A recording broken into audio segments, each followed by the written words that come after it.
team. Also, he represents the Sambo 70s school, which is, again, as I said, if you're talking about Sambo, there are two schools in Russia. One is Sambo 70, the other one is actually Rostov. They're phenomenal schools. They produce champions. It's like, you know, the conveyor that manufactures those champions. So the guy has very good stand-up game and great ground game, great throws. So I'm expecting very entertaining fight.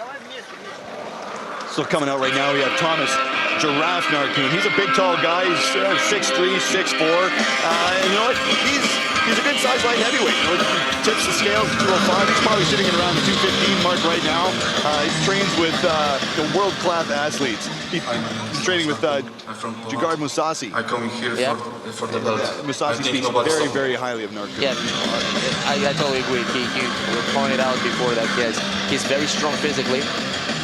Very versatile on the ground, knows how to move, and it says a lot. You know, when you train with guys like Gegard, who's a dream champion, you know, the guy who fought all over the place, all over the world, and fought the best in the world, and still is a star and growing. And he compliments you like this. That means a lot. Absolutely. Musasi has been quoted saying, you know, he expects very big things in the future from Thomas Narcoon. He didn't think it was going to be a title fight this early in his career. Narcoon, he's only 4-0 as a professional fighter, and perhaps probably the greatest sensation to come out of the M1 selection tournament in Western Europe. In all three of his fights, never once was he considered a favorite. He was always the underdog, and yet he finished all three of his opponents in a combined time of less than one full round of fighting. He's impressive. He's impressive, athletically, very strong guy. The way he looks, the way, you know, he fights. Tomasz Narkun, чемпион M1 Selection 2010 года. Западная Европа. As we said before, he is the champion of Western region and Western Europe. So had very good competition before. And now he has to showcase his, you know, abilities one more time. Спортсмен из клуба Самбо 70, город Москва. Вячеслав Василевский приглашается в красный угол. A lot of supporters here since he comes. His hometown is Moscow, so lots of hometown favorite. Very tough guy. So been fighting before in St. Petersburg. Very tough guy. Now, we talked about this earlier on in the night, so Vasilevsky is a very, very small light heavy. In fact, he shouldn't even be. He shouldn't be, exactly. He shouldn't even be there. I think he's one of those guys that now he knows, and if he doesn't drop down to middleweight, he's at least got to aim for a welterweight. And you know, if they can learn how to make the cut, take it all the way down to 155. You know, either way, at this point now, I love this. What I see right now, I love this. I mean, if people out there, you know, in North America right now don't appreciate this kind of entrances, I don't know, you know, drama girls, you know, it's all the spirit of Christmas, a little drama. This adds a certain theatrical entertainment value to a production card, and you know, they do a good job. Vasilevsky, he tipped the scales barely 190 pounds. The guy could have had 2 cheeseburgers and a milkshake in both hands. He still would not have hit 205. So it'll be interesting to see how well he can handle a much larger opponent. Not only is he giving up a height advantage, but he's also giving up a significant reach advantage. Vasilevsky, definitely, I mean, again, my opinion, he should be. He's very physically strong, but he shouldn't be fighting in 205 division. But I think his mind, he thinks that his attribute that makes him so dangerous is his speed. That's the fact that he's smaller but super quick. Again, I think he's supposed to fight in 170, maximum 185. But definitely, the guy has accolades that, you know, it's unbelievable. The guy twice world champion of combat sambo, fought flew, you know, in the world of combat sambo.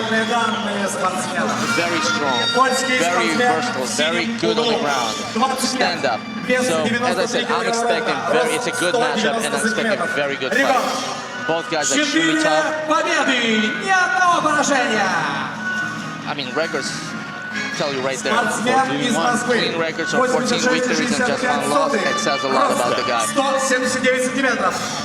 Профессиональный рекорд. 14 побед. Yeah, Vasilevsky's clearly been doing something right. You know, he's not winning his fights, but he's very dominating, he's a solid fighter, very explosive. But then again, he's been fighting the European circuit. He hasn't made that venture. He hasn't made that travel over to North America, where the size difference is considerably bigger. And I think that was one of the factors that Shlemenko had to experience in his fight against Hector Lombard. No matter how good you are, again, there's only one fielder out there. That's my opinion. And Don't touch ropes. right now in this particular fight, definitely the Polish fighter has to have advantage in reach, you know, and use it. Yeah. They're both very confident fighters. So let's see. Yeah, Narkun brings a ton of confidence for only being a 4-0. Итак, все готовы. Первый раунд. And the light heavyweight championship fight is on its way. Oh. They're already testing each other. Yeah. They want to see the way Feeling they react out to the the reach. punches. Absolutely. Neither fighter wanting to circle. Good exchange. By the way, our audience back in the States, they can start drinking game. Every time I said absolutely and they can have a shot, I'm telling you, by the end of this tournament, they will be drunk. We'd have dead people.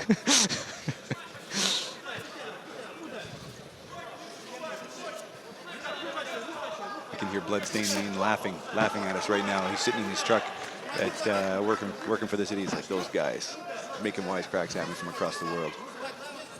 Well, but I'll tell you one thing, we're here and we're enjoying it. Both fighters taking their time, feeling each other out, seeing where the reach is. That was a Tagged him with nice that one. overhand right. A very precise punching. I have to say, so far, I'm very impressed with Vasilevsky's speed. Let's see if he can keep it up for 5 rounds. Vasilevsky keeps very nice, tight stance, you know. But it seems to me that Narkun so far, you know, didn't find his range, and I think that's what he's working on. But as soon as he tries to go in, there we go, tight knee. Look at the clinch work coming in there. Oh, But nice both uppercuts, fighters. both fighters. Vasilevsky was throwing beautiful uppercuts. As soon as he got into clinch, you know, he threw a beautiful uppercut. You can see him smiling, actually. He's like, all right, we're in a fight, ladies and gentlemen. Let's see how he defends his takedowns. Nice defense. Beautiful. That's what I'm talking about. I never seen actually a attempt like this when the guy throws an inner thigh, a kick, and right away switches for takedown. That's interesting technique. I might use that in my technical vocabulary. Very dangerous. Do you see the speed of his arm? He throws these beautiful punches from every angle. He just threw a nice cross punch and followed up with a good uppercut.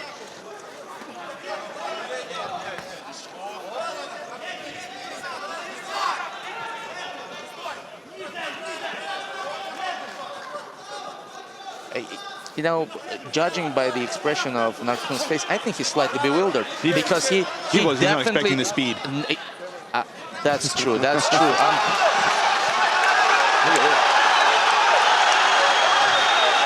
He's stunned. Vasilevsky just keeps pushing the pressure on here. Vasilevsky throws beautiful uppercut. It's very sharp.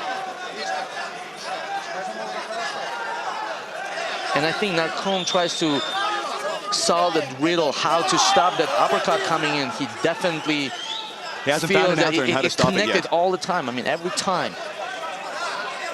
But his stance is wide. His hands are too wide open. You know what I mean? That's why uppercut It's working right through. in. You have the triangle in front of you. That's able If you to... notice the way Vasilevsky's standing, his very left tight. shoulder, he's like a good boxer. Yes. He's very tight. His chin is in. Another right hand. You see, he sets it up with a beautiful jab.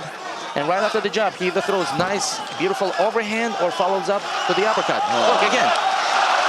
Nice overhand again. Uppercut. Vasilevsky putting on a clinic right here. He moves from side to side. He cuts the corners. The guy does a phenomenal job. He leaves Narkun no escape. Again. He rocked him. Again. Had him on Queer Street. Narkun tries to come back. Again, overhand right. Uppercut again. Some tights. The last minute of the Good round. knees. Beautiful. Narkun's got his mouth wide open. He's got to close that. No Another answer to it. uppercut. Another uppercut. Narkun's doing everything he can to even just hang on to finish off this round for another 30 seconds. Beautiful tie toes. Beautiful throw. Vasilevsky's just dominating.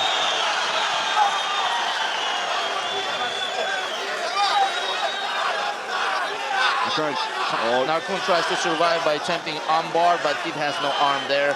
Vasilevsky's already out, his elbow's out. So he tries to pull him in, but he's not gonna get. Well, he's trying to. He's trying to force that down. He doesn't have anything. No. Vasilevsky just survived this. He feels it. Good. And Narkun hangs on. Narkun better survive because he has 4 more rounds to go. If we're talking about the fight that will last for a long time. I don't know about you, Alec, but I'm going to give that round to Narkun. You know what? A good call. Good call. Well, I wouldn't be surprised.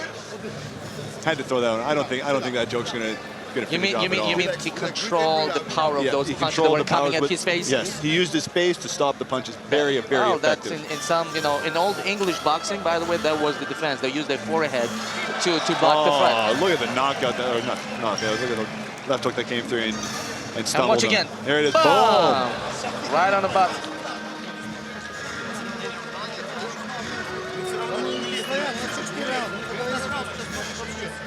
Coming into the second round, the light heavyweight championship fight here at the M1 Challenge 22.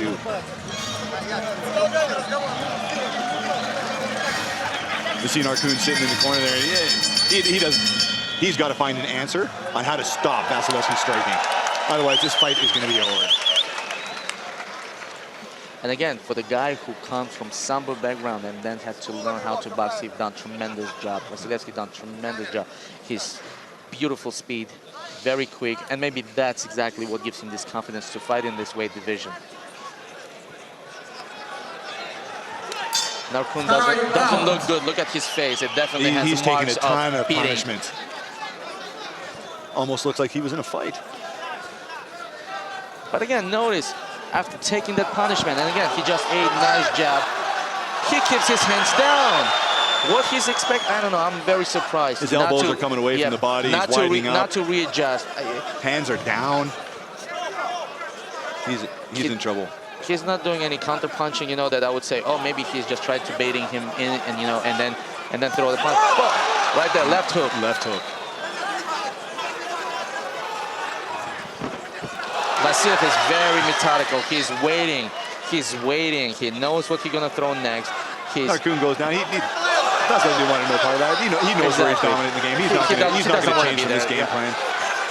He gave up already, if you ask me. Yeah. It's only a question of time. Mentally, he's not there. He's doing things that he shouldn't be doing. I can't catch him. I can't take him down. I can't block his punches. I have no answer. And on top of that, his cardio is not there. Turning his back. He's being pushed around. Vasilevsky is very confident in his punching power. He dominates his throws. Beautiful punches. Narkun's got to get his hands up. And notice, he does the right thing. He throws 2-3 combination. In and out. 2-3 combination, and he's in out. He's moving. He makes him move. That's what exhausts Narkun too. He makes him move around. Beautiful defense. Beautiful. He's going to walk away. And for the guy, by the way, for the guy who is incredible on the ground, who can submit him with leg locks and whatever, he knows he's winning this game. Referee's called a quick timeout here.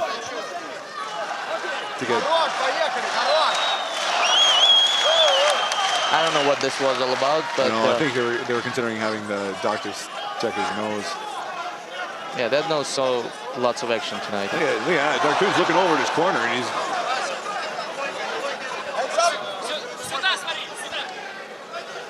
We have matchmaker Api Akhtelden behind us, basically saying the same things.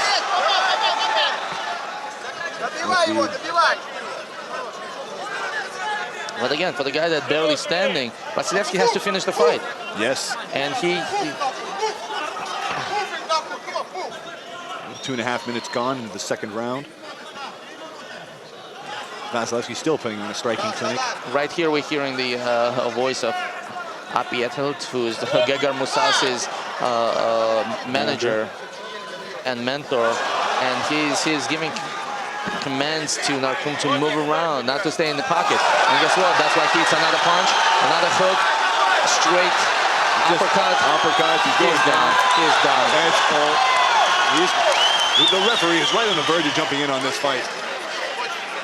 Narkun's playing pause, being called up to stand up. Narkun doesn't want to stand up. He doesn't want to. He's had enough of this. He doesn't want to stand up. That's it. He doesn't want to fight. That's it. He said I had enough.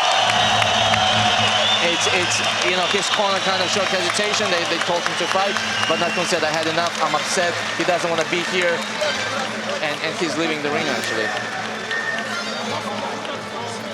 He's very upset. He doesn't want to be there. Tough for a fighter to take his first loss of his career in a championship bout, but unfortunately in this fight, Narkun was just completely outclassed and outschooled. It's a very tough opponent, and again the speed and power of the punches were not matched. It'll be interesting to see here now. With Vasilevsky taking the light heavyweight championship title, we have Byron Bird, who we were talking about previously. He's sitting now in the weeds. He's grueling. He's feasting for his chance to get in the ring with Vasilevsky. Byron is much bigger. He is much bigger and very skilled. But for me, that was a fantastic fight. Fantastic matchup. That's going to be another fantastic fight. One that we'll be looking forward to in the future. Come 2011, M1 Global should be opening up the year with some incredible, incredible events. If they're going to bring fights like this to Showtime, people will speak about M1. Absolutely. Look at this combination. He's coming right through.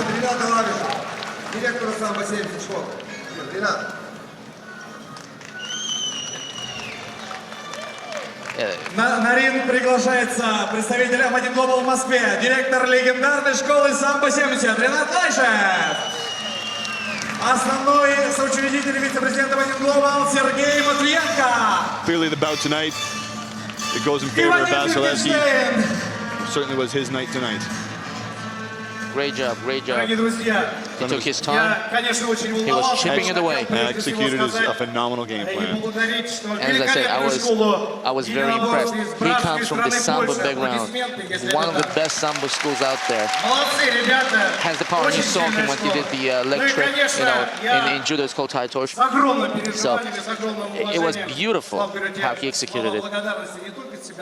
But he really definitely improved his striking skills.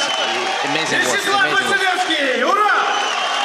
Taking the victory in front of his hometown crowd. Crowd just absolutely loving it. Конечно же, весь тренерский состав. Отдельные аплодисменты нашим ведущим тренерам. Спасибо, ребята. Congratulations to that. Слово предоставляется президенту Международного фонда «Стабильная Украина» Алексею Азарову. Спасибо за яркий бой. Бой великолепный. Так держать, Россия. Побольше нам таких школ, как самбо 70. Ура нашим чемпионам! Самбо 70. Москва! Vasilevsky in the ring, taking his time to do some celebration with the M1 Вячеслав executive team. Василевский одержал победу и стал чемпионом мира по версии First ever М1 M1 в весовой challenge light heavyweight категории champion. до 93 килограммов. Наше поздравление, штаб. Спасибо. Огромную благодарность всем зрителям, которые так горячо за меня